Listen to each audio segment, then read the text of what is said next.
Shri Thiruvanchoor Radhakrishnan. Sir, അങ്ങ് നേരത്തെ പറഞ്ഞ കാര്യത്തിൽ വസ്തുതാപരമായ ഒരു വ്യത്യാസമുണ്ടോ എന്ന് അങ്ങ് തന്നെയാണ് പരിശോധിക്കണം.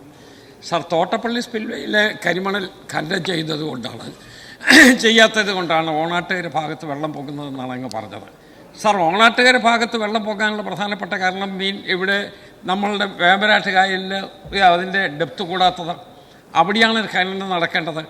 അതിൻ്റെ പേര് പറഞ്ഞ് ഇവിടെ തോട്ടപ്പള്ളി ഭാഗത്ത് നിന്ന് കരിമണൽ ഖനനം ചെയ്യുന്നതിന് വേണ്ടി ഒരു വളഞ്ഞ വഴിയായിട്ട് എടുക്കുന്നത് ശരിയല്ല എന്നുള്ള കാര്യം ഞാൻ അങ്ങേ ഓർമ്മിപ്പിച്ചെന്നേ ഉള്ളൂ. അങ്ങ് അതിലും ചേരും എന്ന് ഞാൻ കരുതുകയാണ്.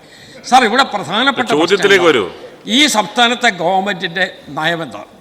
കരിമണൽ ഖനനം സംബന്ധിച്ച് സംസ്ഥാന ഗവൺമെൻറ് എടുക്കുന്ന നയമെന്താണ് എന്നുള്ളത് പ്രധാനപ്പെട്ട പ്രശ്നം. ആ നയം കൃത്യമായി പറയാൻ അങ്ങ് ഈ സഭയോട് ബഹുമാനം കാണിക്കുന്നു. ഈ അങ്ങ് കരിമണൽ ഖനനവും തോട്ടപ്പള്ളി ഖനനവും രണ്ടാണ്.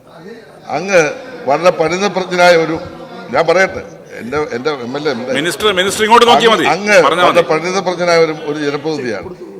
യഥാർത്ഥത്തിൽ 2018 ശേഷം ഈ തോട്ടപ്പള്ളിയിലെ സ്പിൽവേയിലേക്ക് വരുന്ന വെള്ളം, അവിടുത്തെ അടിഞ്ഞുകൂടിയ മണൽ മാറ്റിയതിന് ശേഷമാണ് വെള്ളപ്പൊക്കത്തിൽ നിന്ന് 19 മുതൽ 25 വരെയുള്ള കാലത്ത് ഞങ്ങൾ രക്ഷപ്പെട്ടത്. അത് ഓണാട്ടുകര മാത്രമല്ല, അപ്പർ കുട്ടനാട്, പത്തനംതിട്ട അടക്കമുള്ള മലയോര മേഖല ഉൾപ്പെടെ വെള്ളത്തിൽ നിന്ന് രക്ഷപ്പെട്ടതിൻ്റെ കാരണം ഇത് പൊടി ഒഴിച്ചില്ല. ഞാൻ അങ്ങോട്ട് ചോദിച്ചോട്ടെ, ഈ പൊടിയിൽ നിന്നല്ലാതെ ഒരു നുള്ള് കരിമണൽ അവിടുന്ന് ഗവൺമെൻറ് എടുത്തു എന്ന് അങ്ങേക്ക് തെളിയിക്കാമോ? ഞാൻ അങ്ങോട്ട് വെല്ലുവിളിക്കുകയാണ്.